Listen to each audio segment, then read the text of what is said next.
Hello veterans, friends and well wishers, good morning. आज 7 तारीख है यानी 7 सितंबर।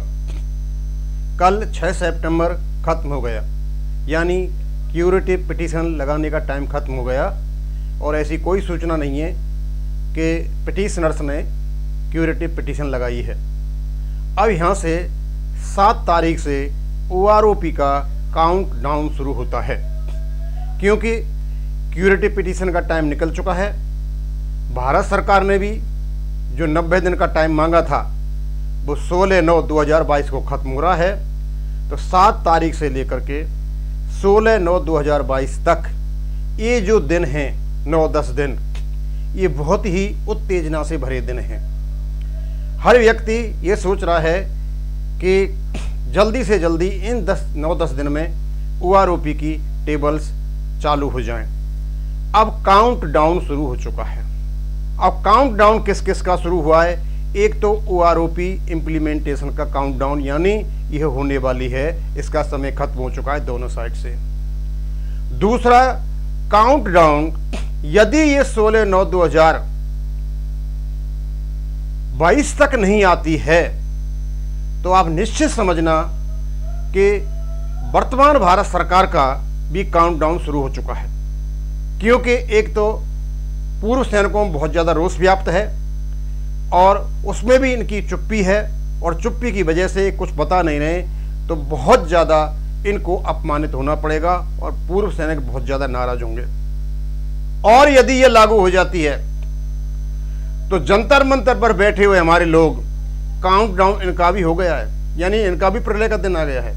यदि ये 16 तारीख से पहले लागू हो जाती है तो स्वाभाविक सी बात है कि सारा का सारा दोष इन लोगों पर मढ़ दिया जाएगा क्योंकि इनकी रिव्यू पिटीशन की वजह से, इनकी OROP केस की वजह से ये 3 साल 2 महीने अटकी रही।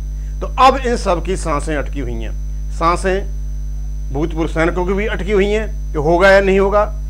सांसें पिटीशनर्स की भी अटकी हुई हैं कि यदि हो गया तो हमारा क्या होगा। कभी कभी देखा होगा कि जब आदमी बीमार हो जाता है तो डॉक्टर ही उसका इलाज करता है, लेकिन साथ में डॉक्टर भगवान से ये भी प्रार्थना करता है, हे भगवान तो मुझे ज़्यादा से ज़्यादा केस देना। यानी वे चाहता है कि लोग और बीमार हों और मैं भी करूँ, यानी बद्दुआ भी लेता है और उनको ठीक भी करता है। यही हाल आज जंतर मंतर पर बैठे पिटीशनर्स का है। और यदि 16/9/2022 तक टेबल नहीं आती हैं तो फिर जंतर मंतर पर बैठे पिटीशनर्स की बल्ले बल्ले है क्योंकि उसके बाद तो कंटेम्प्ट ऑफ कोर्ट के माध्यम से ही भारत सरकार इस सब को देगी।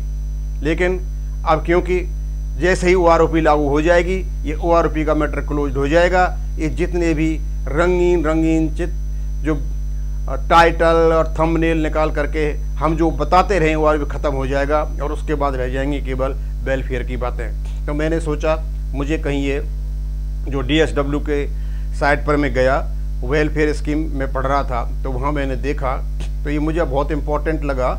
इसमें क्या है कि जब हम किसी भी उसके लिए अप्लाई करते हैं, हमारे जो वार्ड्स हैं या हमारी जो विडोज हैं उसमें एजुकेशनल इंस्टीट्यूशन में इंजीनियरिंग के लिए या मेडिकल के लिए या MBA के लिए अप्लाई करते हैं तो उनको वहाँ रिजर्वेशन मिलता है। अब हर एक्स सर्विसमैन को तो मिलता नहीं है, इनकी कुछ कैटेगरी बना रखी हैं। यदि सबसे पहले देखेंगे ये तो इनने 9 कैटेगरी बनाई हुई हैं, 9 प्रायोरिटी दे रखी हैं। प्रायोरिटी के आधार पर आपको वहाँ पर जो ये मिलता है रिजर्वेशन वो प्रायोरिटी के आधार पर मिलता है। और यदि प्रायोरिटी वाला नहीं है तो पहली प्रायोरिटी वाला नहीं है तो दूसरी में चले जाएंगे, दूसरी वाला नहीं है तीसरी में चले जाएंगे, तीसरी वाला नहीं है चौथे में चले जाएंगे। इसी प्रकार सबका एडमिशन होता है। और वार्ड का एडमिशन ये बहुत ही इम्पॉर्टेंट प्रक्रिया है। हर व्यक्ति एक्स सर्विसमैन हो, किसी भी रैंक में हो, वो यही चाहते हैं कि उनके बच्चे आगे बढ़ें, उनको एडमिशन मिले। कभी कभी नहीं मिल पाता है तो कम से कम वैकेंसी के माध्यम से मिल जाए। तो इन चीज़ों का ज्ञान होना बहुत ज़रूरी है क्योंकि बहुत सी चीज़ों का हमें पता नहीं है और उस लापरवाही में हमारे बच्चे भी सफ़र कर जाते हैं। तो अब ये यहाँ पर जो दे रखी है मैं बताता हूँ कि प्रायोरिटी क्या है एक्स सर्विसमैन के बच्चों को एजुकेशनल इंस्टीट्यूशन में एडमिशन लेने का। तो पहली इसकी प्रायोरिटी दे रखी है इन्होंने, प्रायोरिटी 1 से लेकर के और प्रायोरिटी यहाँ तक दे रखी है इन्होंने 10 तक। ये 8th और 9th तक इनकी प्रायोरिटी दे रखी हैं। और ये लेटेस्ट है, 2018 के बाद ऐसा कोई भी लेटर नहीं आया, क्योंकि DSW की साइट पे यही लेटेस्ट लेटर 2018 का पड़ा है। यह है 21 मई 2018 का लेटर है। तो पहली प्रायोरिटी जो दी जाएगी, यदि किसी जैसे किसी मेडिकल में है या इंजीनियरिंग में है, तो इनको यदि वहाँ एजुकेशन इंस्टीट्यूशन में ये प्रायोरिटी दी जाएगी तो किस प्रकार दी जाएगी। पहला है widows in wards of defence persons killed in action. Killed in action माने युद्ध में जो मारे गए हैं, जो हमारे सोल्जर्स, उनकी जो विडोज होंगी और उनके जो वार्ड होंगे उनको पहली प्रायोरिटी मिलेगी। दूसरा है wards of disabled in action and boarded out from service. जो हमारे सैनिक, उनकी मृत्यु नहीं हुई लेकिन वो डिजेबल्ड हो गए, सर्विस के लायक नहीं रहे और उनको आर्मी से बोर्डेड आउट कर दिया गया है, उनको सेकंड प्रायोरिटी मिलेगी, उनके वार्ड्स को, उनके बच्चों को। तीसरा है widows in wards of defence personnel who died while in service with death attributable to military service. कुछ ऐसे सैनिक जो न तो युद्ध में घायल हुए न मृत्यु हुई, लेकिन युद्ध के अलावा यदि वो सर्विस करते करते यदि डेथ हो जाती है तो उनके जो वार्ड होंगे उनके लिए तीसरी प्रायोरिटी है। शर्त यह है कि जो डेथ हुई है वो एट्रीब्यूटेबल टू मिलिट्री सर्विस है। चौथा है wards of disabled in service and boarded out with disability attributable to military service. ऐसे बच्चे जो सैनिक डिसेबल्ड हो गए हैं और जो बोर्डेड आउट हो गए हैं, उनकी जो उनकी सर्विस जो है एट्रीब्यूटेबल है उसके लिए, उनके लिए होगी। Wards of ex serviceman and serving personnel with who are in, ये जो आपके नीचे परमवीर चक्र और ये दे रखे हैं आपको, यदि इनके वार्ड हैं कोई तो इनका नंबर है 5वां। परमवीर चक्र विजेता है कोई, या कोई अशोक चक्र विजेता है, महावीर चक्र विजेता है, कीर्ति चक्र विजेता है, वीर चक्र विजेता है, शौर्य चक्र विजेता है, और इस प्रकार सेना मेडल और ये आपको दे रखे हैं, तो इनकी है, इनका 5वां नंबर आता है। यदि ये पांचों नहीं आते हैं तो फिर उसके बाद देखा जाएगा जितनी वैकेंसी होंगी इसी के अनुसार वैकेंसीज भरी जाएंगी। नेक्स्ट है वार्ड ऑफ एक्स सर्विसमैन। फिर कोई भी एक्स सर्विसमैन हो उसको मिलेगी 6वें नंबर पे। उसके बाद है wives of defence personnel disabled in action and boarded out from there. और उसके बाद जो 6वां जो है उनकी वाइव्स के लिए है, और फिर उसका वार्ड्स ऑफ सर्विंग पर्सनल है, और 9th में है वाइव्स ऑफ सर्विंग पर्सनल। इसको आप पढ़ सकते हो। तो इस प्रकार यदि आप कहीं उसमें जाते हो अपने इंटरव्यू के लिए, तो वो आपके पास एक सर्टिफिकेट होगा एक्स सर्विसमैन का। एक एक्स सर्विसमैन तो ये है कि आप एक्स सर्विसमैन हो, दूसरा ये है कि एक डिसेबल्ड एक्स सर्विसमैन है, या फिर एक्स सर्विसमैन की मृत्यु ही युद्ध में हो गई है, किस प्रकार के होंगे। तो सब में से किसको पहले लिया जाएगा वैकेंसी के आधार पर, तो सबसे पहले ये दे रखे हैं यहाँ पे, ये मैंने आपको बताया। ये आपको जानकारी भी होनी चाहिए, क्योंकि हमारे नए नए लड़के जो आते हैं, उनके जो बच्चे अभी स्कूलों में पढ़ रहे हैं, उनको ये जानकारी होना बहुत ज़रूरी है। अब ये उनके लिए तो कोई काम का है नहीं, जिनके बच्चे ऑलरेडी सर्विस में हैं या जो काफ़ी ओल्ड पेंशनर्स हैं, लेकिन नए नए लड़के जो आ रहे हैं उनको इन सब चीज़ों का जानकारी होना ज़रूरी है।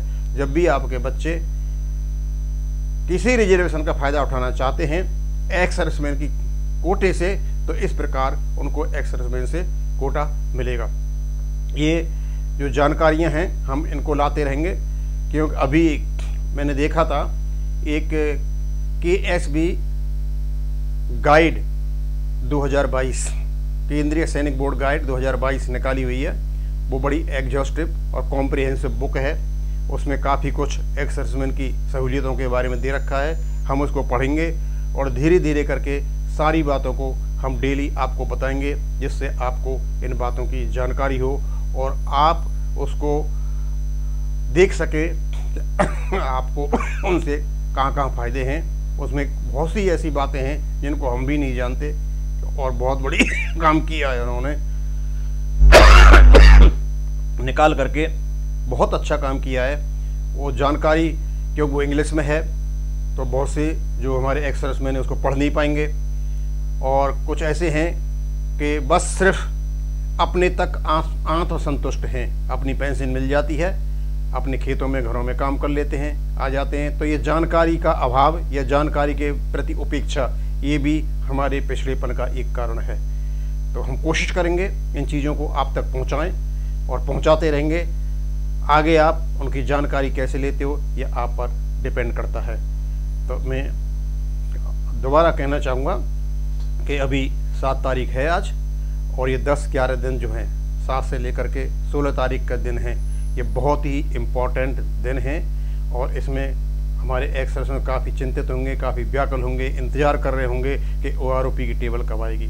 होता क्या है ये तो बाद में पता चलेगा, लेकिन हाँ ये ज़रूर है काउंट डाउन शुरू हो गया है, OROP का भी हो गया है, इस वर्तमान भारत सरकार का भी हो रहा है, और ये जो लोग जंतर मंतर पर बैठे हुए हैं इनका भी काउंटडाउन शुरू हो गया है। और क्योंकि ये केबल और केबल सब मिलकर के एक्स सर्विसमैन को ही मतलब एक दुविधा में डाले हुए हैं। थैंक यू, धन्यवाद।